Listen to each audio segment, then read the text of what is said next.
Hi, my name is Josephine McCartney. I'm Chief Executive of the Childhood Trust, and today we're going to be talking about delivering our mission of alleviating the impact of poverty on children living in London and how we do that through our network and our new online hub, which will provide resources to the charitable sector in London.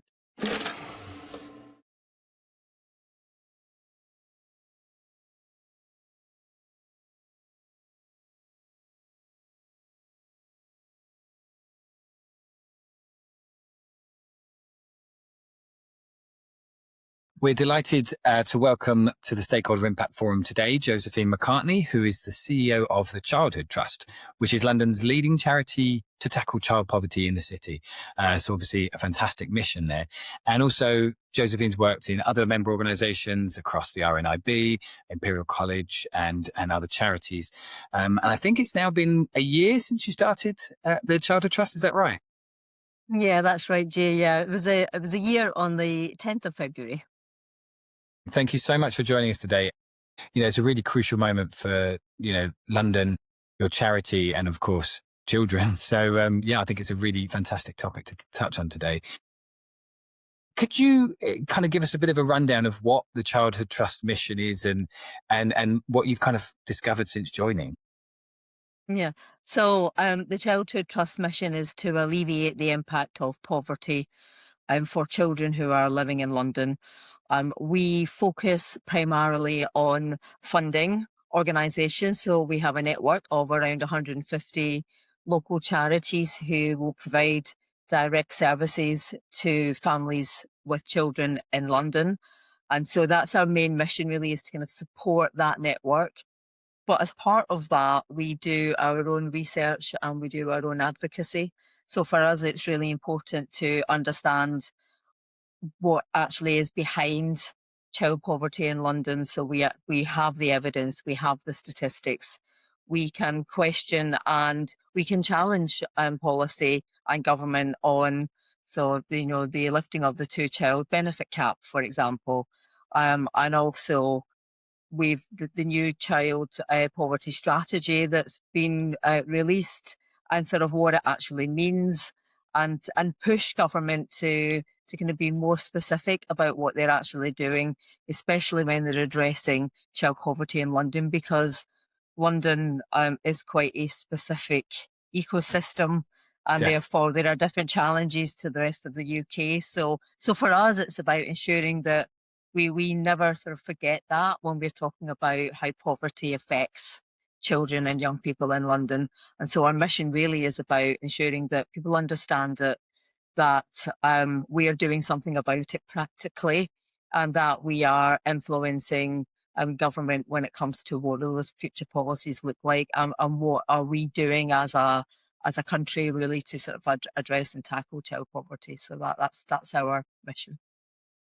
Absolutely. And I mean, just hearing it there, like the 150 plus charities, plus all the children and the government there, that's a lot of stakeholders to juggle on spinning plates there. What do you think about when you kind of, do you see them as members? Do you see them as, you mentioned there the word network, ecosystem. What is that kind of infrastructure look like to you? And what challenges are you facing to kind of connect them all together? Yes, so we do think of all of the children's charities across London who are directly working to alleviate or stop child poverty in London. And so that network are for us is all of the charities that operate in that space. So for us, we directly fund around 150 charities every year, but that network is bigger than just that 150.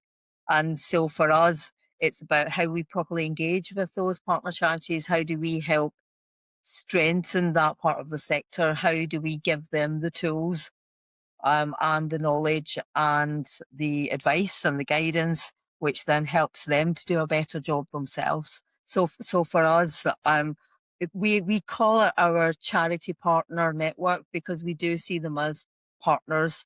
And my job and what I've discovered, I suppose, since I've joined the Shelter Trust really is that we need to we need to sort of walk the walk not just talk the talk.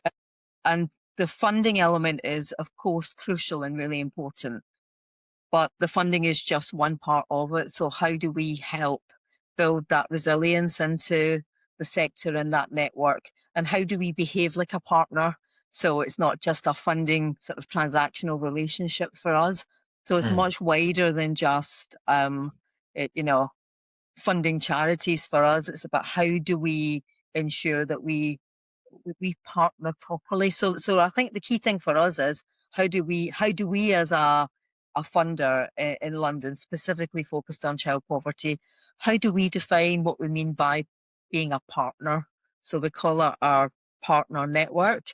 So what do we actually mean by that, and how do we bring that to life more than what we currently do, which is part of what I'd say our membership is.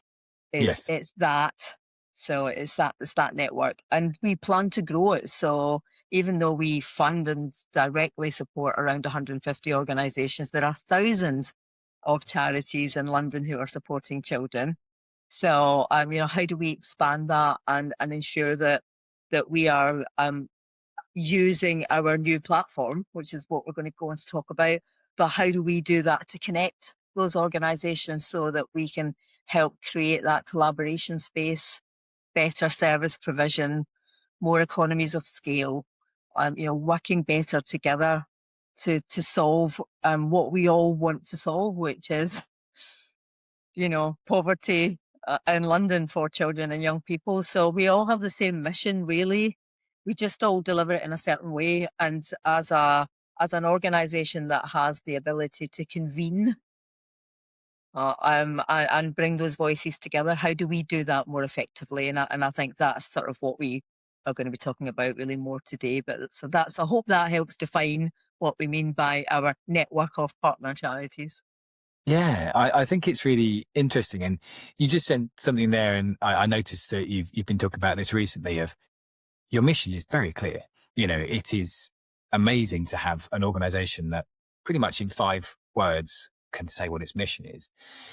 Do you feel that that partner network, you said you've all got the same mission. Do you feel that you can kind of get that across authentically to them, and that they understand that and kind of engage with you on that? Or do you think it's a struggle? No, I think for us it's clear. And it's clear because, part of our role is about bringing those organizations together. And every year we hold a child poverty summit. And we are sort of known for that. And we are a child poverty charity, and we never stray from that. So I think so the organisation is 13 years old now, so still quite young, quite young. But we have provided and enabled £50 million of funding in that time to our partner network. So there's an element of building credibility through that. So we actually put our money where our mouth is. So that kind of creates credibility.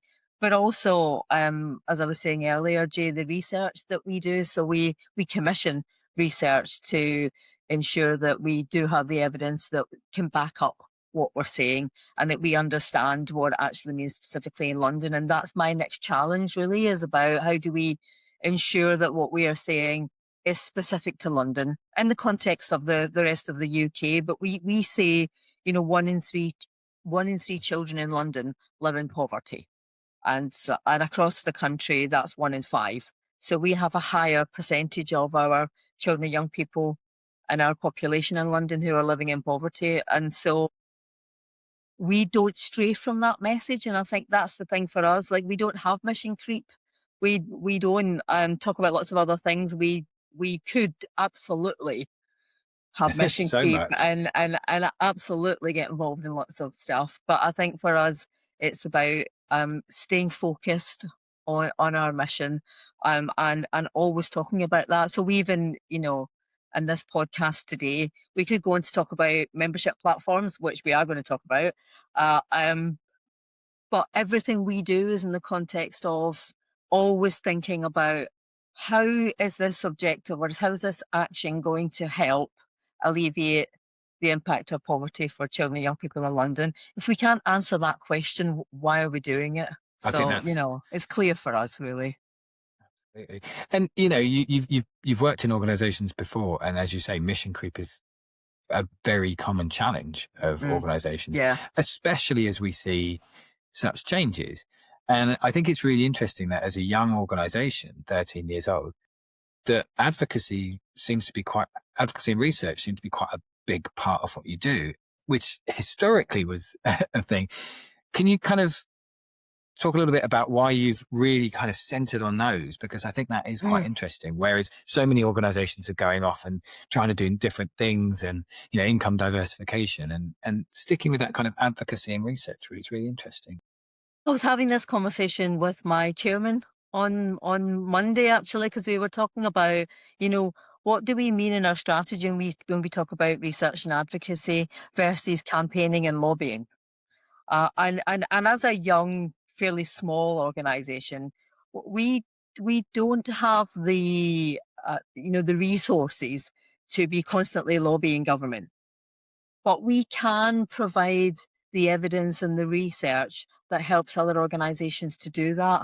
We can lend our voice to the campaigning around the two-child benefit cap and the lifting of that. So we, will sign petitions and people will come to us. We'll be invited to roundtable discussions around the impact of child poverty on health, on education, on well-being. I think for us, without that research, without that evidence base that underpins everything we do, we wouldn't have that credibility. Mm. So our mission to alleviate the impact of poverty in London has lots of different strands, but without the research to back up why we do what we do, why would anyone listen to us? Or why would anyone fund us to do it? And we have to raise the money that we give out. So we give out around £2.5 million a year in grants to primarily small Yeah. grassroots organisations as we define them. And we have to raise that money before we give it out. So we are constantly out talking to people about why child poverty is important. So, if I asked you to financially support us, you would want to know why I'm asking you, what's your donation going to do and what difference is it actually going to make anyway? And why give to us and not the thousands of other charities who operate in our space? But for us, that whole advocacy piece and the research piece is about being able to have a stronger voice because we're collectively bringing that network together. So when you talk to us or when we talk to other people in positions of power or influence, we are talking on behalf of that sector and we're talking on behalf of those organisations and those children and those young people who are operating in that space. And to do that with credibility takes a huge amount of effort. And yes, we can talk about the children and young people that we help, and we do.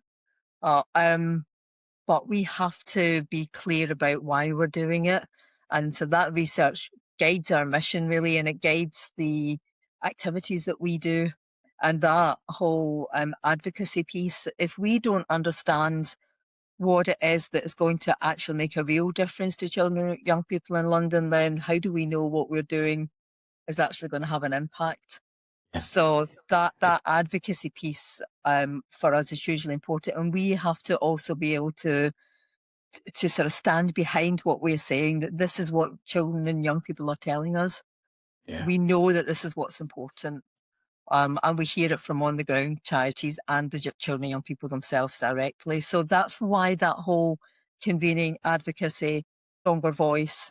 We are hopefully trusted. And again, that's building that. So having Mm. a platform that allows us to do that and continues to build our credibility also builds our trust with the sector. So not just as a funder, but as an organisation who is credible, who knows what they're talking about, and are thoughtful in our communications and what we say about what it means to live in poverty in London. I think that's really important because without that trust and without that um, credible voice, we would not be able to bring that network together and be confident to say that we are speaking on behalf of, because we know what they're telling us is accurate. We've checked it out. We've got the evidence. We've got the information, and now we're going to go and do something about that. So that's why that is so important to us. I think it is really, young people are essentially, if not members, they're stakeholders in your Yeah. network. And so using them as ambassadors, really hearing from them to then speak to the other two, you've got the partners, your charities, and then the businesses, as you say, that you're connecting with those charities for the funding. So it's really interesting. And you've kind of tapped into something there that we're hearing is a very common challenge, which is how to stay relevant. And we've talked about advocacy, and you've talked about credibility there and trust. And I think it's really interesting that you've got a kind of direct line to the people that, your mission is impacting, this, the young people in London. Do you feel that you're kind of able to overcome that credibility and that relevancy issue by using their voices? And also, I suppose my key question is, have you kind of seen any, as a small organization in terms of the actual team you have, how do you kind of use that small team to then get all those disparate messages across? So I think, again, it's about staying focused. So for example, we do have a direct service provision as part of the charity, and that's what helps us stay connected directly to the families that we are supporting. So they are families that are referred to us through social services, and those families are often living in temporary accommodation for quite a long time until they are given a council house. So not, affordable housing or, shared ownership, but actually a council house, of which they are very scarce in London. So for lots of families, when they move into those houses, they get a house, but that's it. So it's not a home; it's just a space, which is great, because obviously that's the stepping stone. And we're about to just release our recent research, which is on furniture deprivation and furniture poverty across London. And we've worked with 10 other organisations to pull that research together. So we went out to find who else is doing this, who else is helping families who are moving into their first sort of permanent home, and where is the help and the support for those families? What does that look like? And where are the barriers? And who is doing that in the sector? So how are we actually helping those families? And so, as part of our work, we've carried out this research to back up why we're doing it, and also to ensure that we're not duplicating effort, but that we are adding value to what the rest of the sector are doing in London. And our research has obviously helped us clarify that, which is great. But it's obviously also highlighted a lot of the issues and challenges for family, for example, in London. And this is an England-wide challenge, but you don't get flooring. So you move in and it's bare floorboards on your floor. There's nothing. And most people don't know that, and that's not the case actually in the devolved countries. So there's a different policy that exists in the devolved countries for just flooring, and there are there are benefits available. There is help available, but it's limited. It's means tested. There's a lot of challenges around accessing just the minimum amount of money to at least buy a sofa or Yeah, a bed. carpet. Or the Yeah, basic things that we all do, curtains, lampshades, so for us, because our focus again is around children, we furnish children's bedrooms. So we get referred from social services for families who are moving into their council house, and their children's needs, most of them will not have a bed. They're not moving in with a bed. So for us, we will provide and decorate a whole children's bedroom, and we do that with the family, and we give them and the children agency in that process to yeah, ensure that the final version is what they are sort of expecting. It's always lovely. I mean, that's like kind of a yeah. direct. We see we see the impact of that. We do it. You're We see walking the the impact walk. of it. We walk the walk. Uh, um, and we understand, and we keep that information confidential, but we understand why those families have been referred to us. We have their background stories. We don't means test in that way, and we know, we see, Jay, the state of some of those council houses. Yeah, I Some, imagine. they're horrendous, some of Yeah. them actually. And so for us, what we wanted to do was ensure that in situations where we think that family have been housed somewhere which is not habitable, that we have a network of other organisations who we can refer that family onto, or we can refer that social worker onto, because, like anything in life, nothing's ever joined up. And so for us, it's really important that we ensure that that family gets the support they need, even if it's not coming from us. So that, knowing firsthand and speaking to those families and speaking to those young people and children. Sometimes it'll be a teenager's bedroom, sometimes it will be like little children. It's children of all ages, up to sort of 18, that we support as a charity. So those families have that. So again, that whole trust and credibility, like all charities in the sector, Jay, it's not just us. Yeah. We are working directly with those families. We are speaking to those children. But the kind of wider challenge for us is ensuring that we stay relevant, and that we do have the up-to-date information, and that we are speaking directly to young people.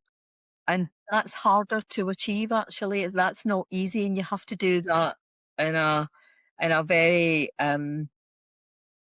I suppose you have to be aware of why Yes. you're engaging young people. Why would they even want to engage with us unless they're being provided by the service? But so why would they spend their time telling us what's important to them if they? We need to build that trust with them, and Yeah. that is the next part of our journey. So we have the families that we support directly.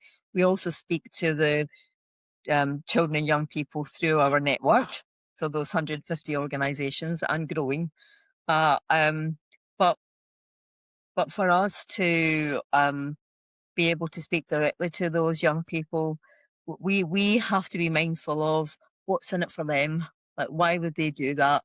And that, I think, that's our next step, and that is not easy to achieve. Many have tried, many have failed. And we're not naive enough to think that we can just make that happen. So that is for us. That's our next step, I think, and just ensuring we've got that voice of those young people directly. And we have it, but we want it to be more authentic, more richer, more meaningful, help us inform our strategy as we move forward, and where we focus our work. I think that's really important for us. And as you say, I mean, that is a very, very difficult stakeholder group to, kind of really connect with. It is. Um, have you kind of then seen the challenges of communicating? What channels do you use to communicate to the funders and the partners and the charities, and to really get that message across when you do have those fantastic, I'll use the word case studies, but we're talking about people, aren't we? We are talking Ambassadors. about people. So yeah.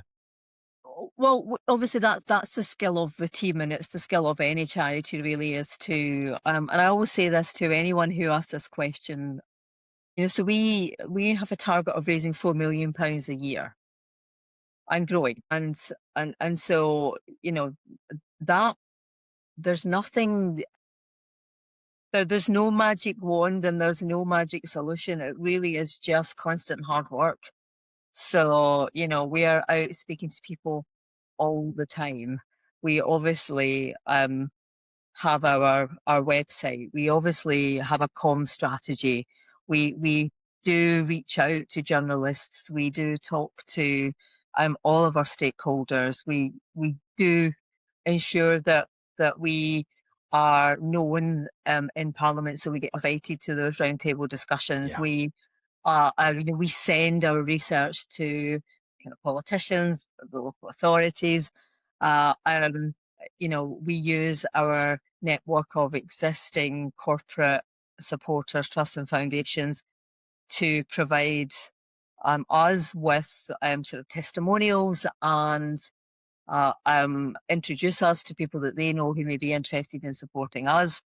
And so, but it is constant. It never ends. Like there's no easy. You can never take your foot off the gas. It's a constant. Using the right channels to get to the right Yeah. audiences, and they're all different. Like all those channels are different. The online platform or our hub that we are finalizing at the moment, and we're just about to go into testing phase. That that will be for us to communicate that through all of our partner charities across London. Now we already have that network, so that's easier. We also have a network of funders, so that's also a bit easier. We use newsletters, we use direct emails. We don't mass market because all of our funders are relational, Yes, indeed. relationships. We are about to do a pro bono partnership with JC Decole, who are Okay. the advertisers all across Mm. London. So all the massive billboards that you see in all Yeah. the railway stations and everything, and bus shelters, and so they have a charitable arm, and they give a charity a month of free advertising in different parts of the country, because obviously they're UK wide. Of course. But for us, they're going to do that for us in London for the month of Significant. June, which is when our next kind of fundraising campaign is. So we're all of the charities in our network, we're all fundraising at the same time. We give them the funding to help them do that. But this partnership, which is pro bono for us, means that we will get significant profile. But that doesn't just happen. That comes from a connection who connected us to someone else, who then we had to, sort of build that relationship, and then that happens. But for anyone that I'm talking to, that there is no magic bullet. There are different channels for different audiences. There are different messaging for different audiences. And everyone wants something different from us. But Of but we course. have we have three main, we have three main audiences. Our Mm. partner charities in our network. It, you know, the children and young people families that we want to support, and our supporters. And those supporters are both financial and influencers, key influencers. So we are every charity is doing this though, Jay. It's not just us. We do have to juggle that, but Yeah. as long as you kind of don't have mission creep, as long as you have a clear communication strategy, as long as you kind of understand who those advocates will be on your behalf, as well as we do that for other people. As long as you're clear about that, it does make it easier, but it's not easy. And it's constant hard work. There's no let up.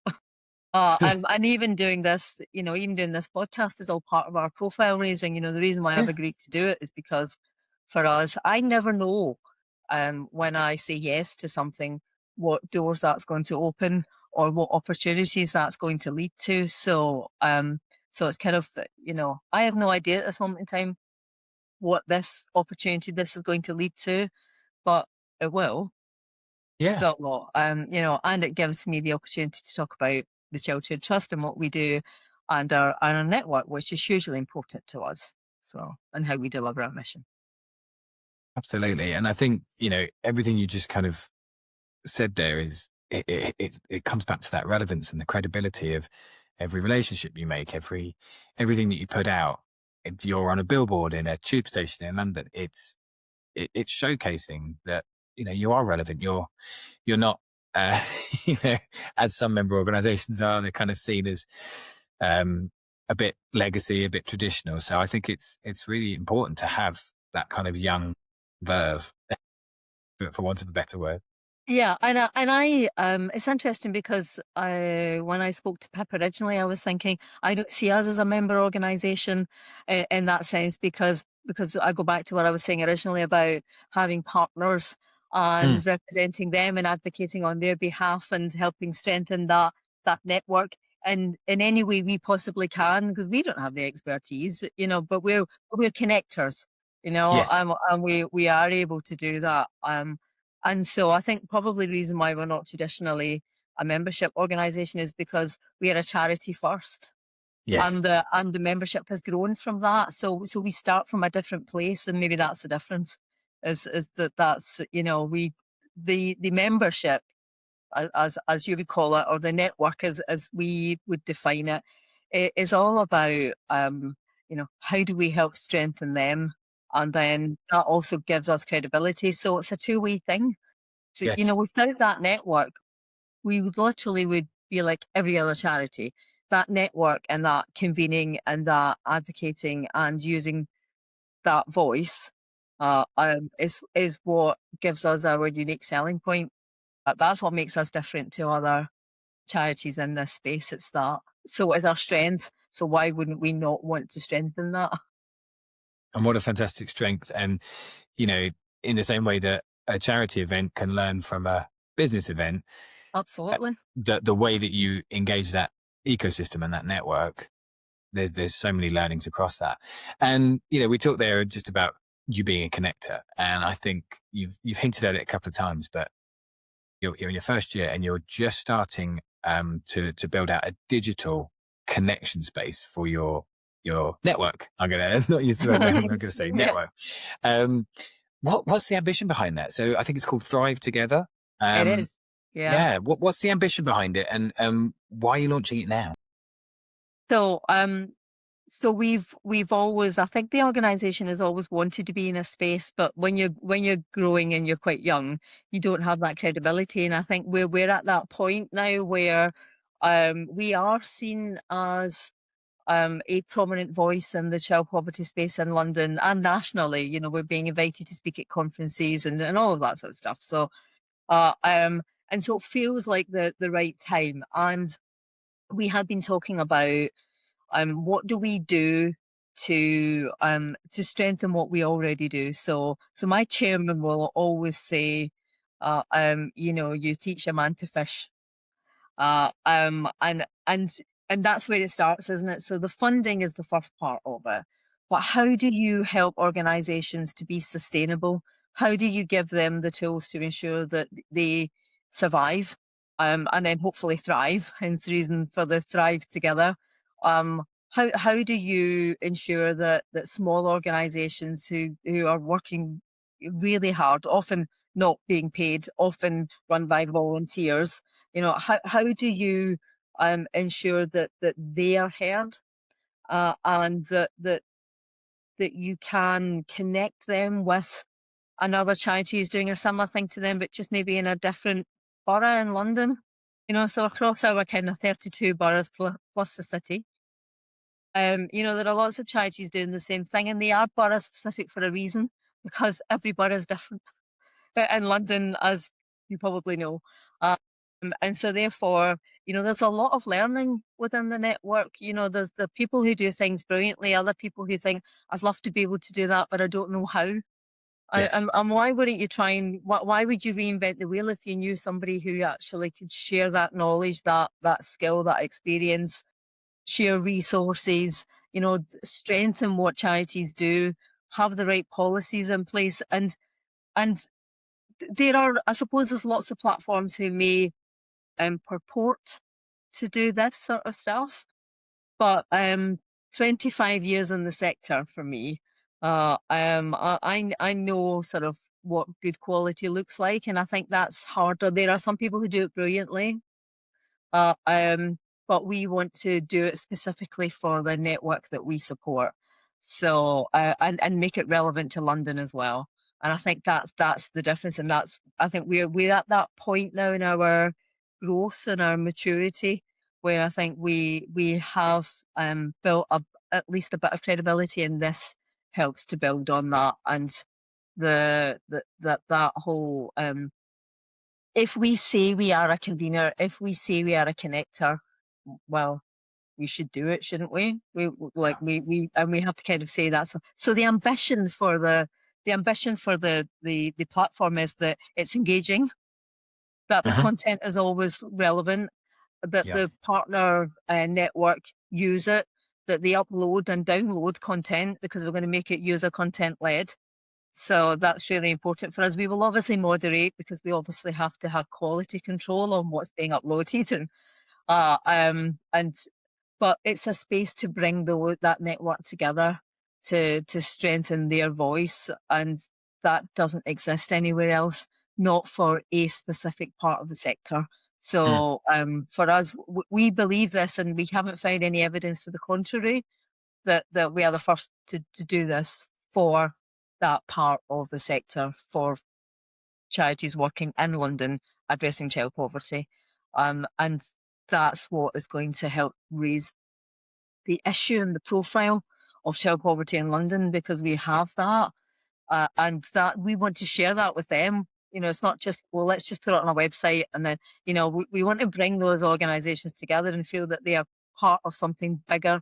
You know, it's the whole, we are all bigger than the sum of our parts. Exactly. And it's that's the kind of mission. It's like we have all these people all doing brilliant work all Mm. across the capital, and we want to bring them together to kind of say, look, you're all doing this stuff. You know, why don't we do it better together? So it's that's our vision for it. That's why we're doing it. And were they involved at all? You know, did it come from you hearing, requests for things like this, and how much have Absolutely. they been involved Yeah. in it? Yeah. So it started off because we were getting asked by the network where they could find things. So where can we find a Yeah. policy on this? Where do we get a case for support on that? How do we find information and data? And how do you download that piece of research? Or where do you find that?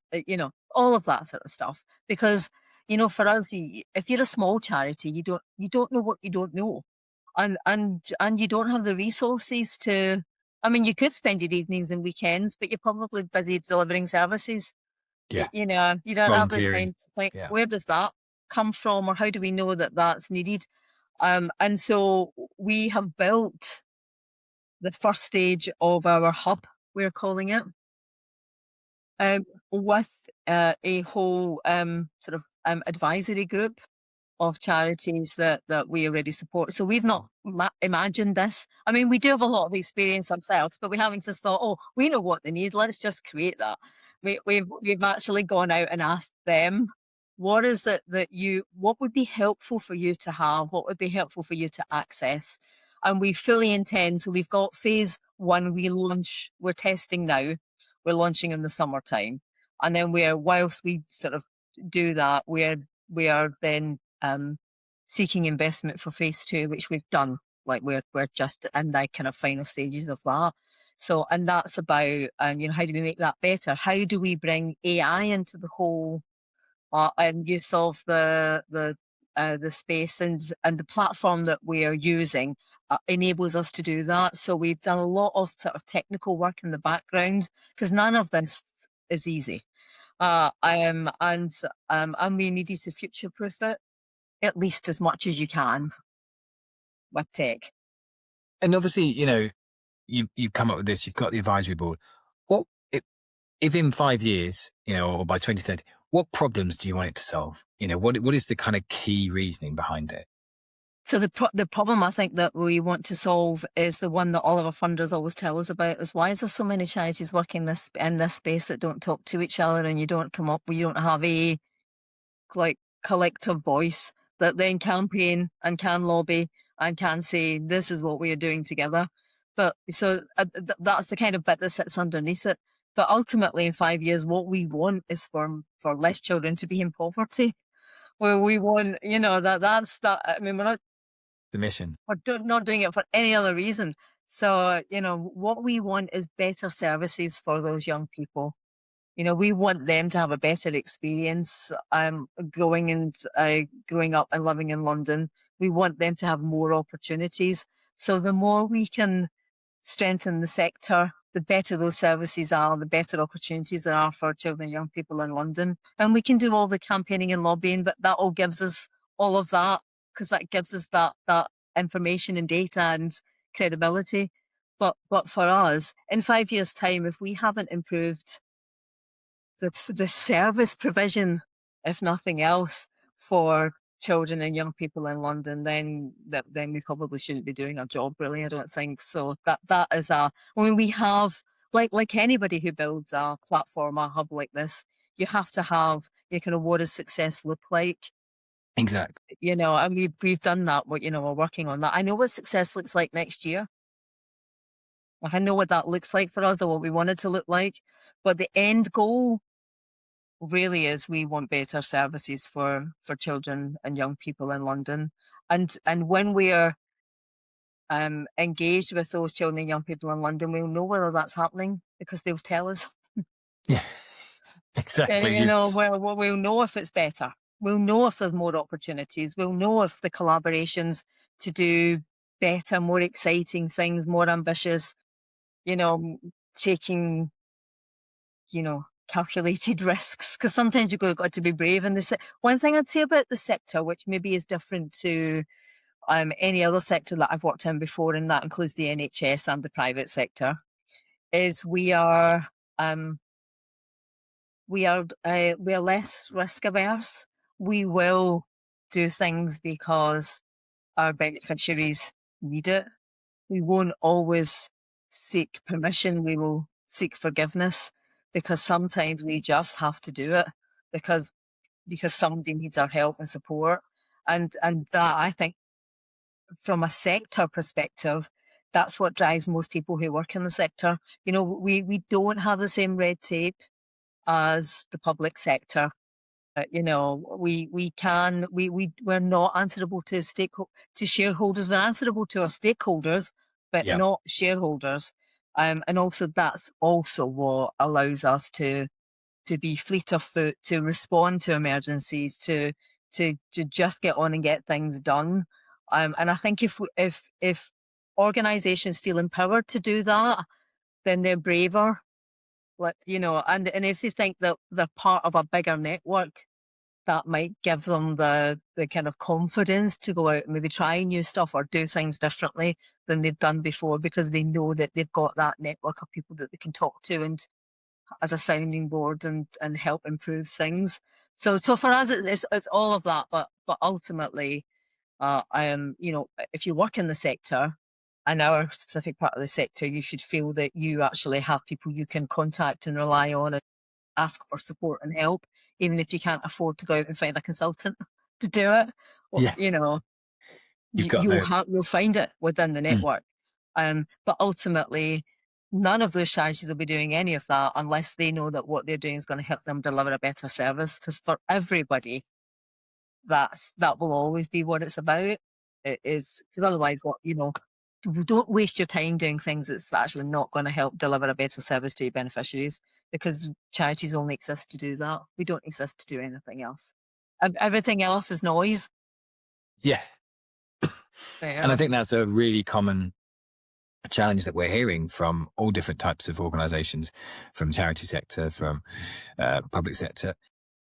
It's that noise and cutting through that noise, and that comes back to what you said at the beginning of very clear mission, and kind of what you provide for the network. And just the last comment on the hub is, you obviously do a lot of matchmaking and people connecting and the stakeholder connecting. Do you see, the hub as that, or is it really just for the kind of one stakeholder group at this time?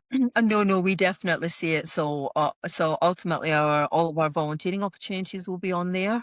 So we'll be able to allow and give access to all of our partners, our funders. So when I talk about partners, I'm talking about our charity network. Yes. But then we have all of our funders on the other side, and there's a lot of companies who want to support that network with pro bono, volunteering, lots of different, professional legal advice, accountancy support, I mean, on everything.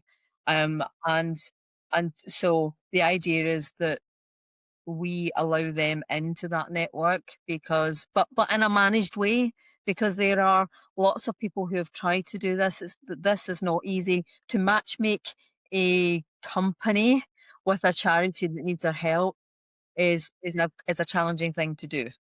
But ultimately, that's what we would like to happen, so that the hub is not just for the partner charities, but that we help connect the companies that want to provide volunteering and pro bono and structured support to charities, strategy, marketing plans, all of that sort of stuff. Social media strategies, or everything that we can sort of put those on there and help match make who's got the skills and who needs those skills, and we can bring them together. But again, people have tried to do this for a long time well, and it's not easy to do this well. So we don't want to try and run before we can walk. We want to get the platform right for the key audience who are our charity partner network, and then bring in other audiences once we've got that right, and once we've kind of people are interacting with it effectively and it's useful to them.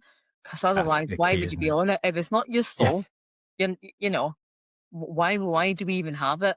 So we're mindful of that. Get it right first, test it, make sure it's working for the network based on what they've told us they want, and then we can start getting a bit more adventurous about other, other audiences or how we can bring other people in. But let's get it right first. I think that's really interesting. And just, it kind of clarifies what you said earlier of you've got all these people, you've got all these different parts of the network, and the key mission is always at the top. And as you just said, make sure it's working for the people that actually it hits to, because then it will lead to other benefits. Surely, as you said, if you've got all of those people coming to the same place and they're seeing all the same things, they're seeing what other services people use, then it will support your capacity, situation. Absolutely. And then, as you mentioned earlier, AI, if you can then, and the user generated content, it kind of supports your team to really keep that core mission at heart, rather than having to do so much with such a small team. So I think it's a really, Yeah. yeah, it sounds like a fantastic opportunity for the Childhood Trust and everyone within the network. Yeah, and going back to why we're doing it, it is that. It is about the network. It should always be driven by the charities that we're here to support, and ultimately the children and young people that then access those services. That will always keep us on the straight and narrow. We won't then be tempted, because it's tempting. It's so tempting in London to get involved in lots of different things, but we need to keep reminding ourselves that that's what we're here to do, and therefore, and there's plenty of other people in the wider sector who do things brilliantly and far better than we do. And why would we do that? Uh, you know, How do you choose? You mentioned that you're chairman and you mentioned you have the advisory board. How do you choose what not to do? Because as you say, there is so much scope for what you could do. How do you choose not what not to do? by being honest, when you answer the question of, is this going to help us to deliver our mission? And if we can't, if we are making excuses or trying to figure out, if we can't just say off the top of our head, why is it are we doing that? Is that going to help us deliver our mission? Yes or no? If we say yes and we're really clear about why we're doing it, we probably should do it. If we have to quit, if we have to sort of go, well, it could, it might, don't do it. We shouldn't do it anyway. Because of usually your instinct is right. Usually it's right. If you're experienced and you've got an experienced board and you've got an experienced team, which luckily I have, Jay. So, it takes all of that. It takes knowledge and experience and skill to be able to make those decisions. And I think that's often why people do end up doing lots of different things, and people have mission creep businesses that, like, not just charities. And of course we don't always get it right. Of course we don't. But we try to ensure that we get it right. And if we don't, if we make a mistake, then we try and learn from it, because therein lies madness. If you don't, if you never learn from your mistakes, you just keep making them. So hopefully, we have a strong enough board and team and skill and knowledge and experience to make the right decisions, and then you don't really go off piste. But I'm sure that happens. I'm sure it will happen in future. I'm sure we will go down a path and go, oh, actually, that wasn't for us. It will Mm. happen. Of course it will. Yeah, Yeah. I mean, I think everyone's experienced it with different social media channels. You know, Yeah, every company, every charity has tried things, and yeah. it doesn't work. You're not talking to the right people, and I think that's a really fantastic example of, you know, the childhood trust. You've got all of these disparate, you know, where do you talk to young people?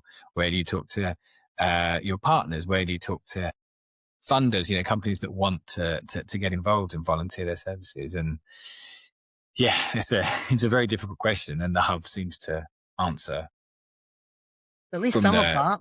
yeah, Yeah. some of it. But you can't answer everything at all points. So yeah. No. No. No. Josephine, I mean, there's so much more I want to go into, but I think, yeah, the key messages I'm kind of hearing from you are really around the mission and the connection, and I think listening. You know, again, as you talked so eloquently about listening to the young people and listening to the partners, and it's a really fantastic message. But for you, as part of the, you know, joining this, what key learnings are you looking for from other organizations, whether they're purpose led or traditional member organizations, from joining this forum? There is the tech that goes behind it. So it's also about understanding you know, the capabilities of the platforms that we're using. We are learning you know, how do we ensure the quality of the content that you've got, especially if you're you know, if you're enabling sort of user content. So, you know, how do we not turn into Wikipedia where we've no idea whether it's true or not? You know, there is definitely we have lots to learn, is what I would say, Jay. And I think for us it's about so so it's not just about what is on there that's going to be useful. That I think we're, you know, we're kind of we will be learning that as we go. But the things around the sort of technical capability, the AI, the uploading of user content, being able to moderate that, uh, how do you make it? And for us, the the navigation. So how do you find something easy on the platform? And others who have been doing this for a long time will absolutely have the answers to that. What does the user experience feel like on the hub? You know, how easy is it for people to find and do what they want to do on there, and other people who are years and years down the line with this sort of stuff will know that. So there's a kind of a technical elements of, and how do we ensure we're using the right platform, the right plugins, the right, you know, to make it easy for people to use the hub. So I think for me, that's what I would get, Hmm. and I think that's what the organisation would get from just listening to and asking advice, asking the right questions, really, Yeah. or you know, of others who have done it, who have learned those lessons, and who can sort of keep us on the straight and narrow as well, so we don't go off down a rabbit hole of something that nobody actually wants anyway. And that's the risk, I think, on the tech side for us. So And it's that. you kind of mentioned it with your own hub earlier around shared knowledge and, you know, collective learning. Why choose to get that information that you just mentioned about the tech and be created from a kind of cross-sector learning forum like this, rather than just going to, you know, a kind of an organization who provides platforms? What do you think the benefit of cross-sector learning is? So I've been involved in various cross-sector sort of, you know, problem solving sort of events. And why wouldn't you do that? You know, there's so much experience in a group of people like that who all come up with different solutions and different answers.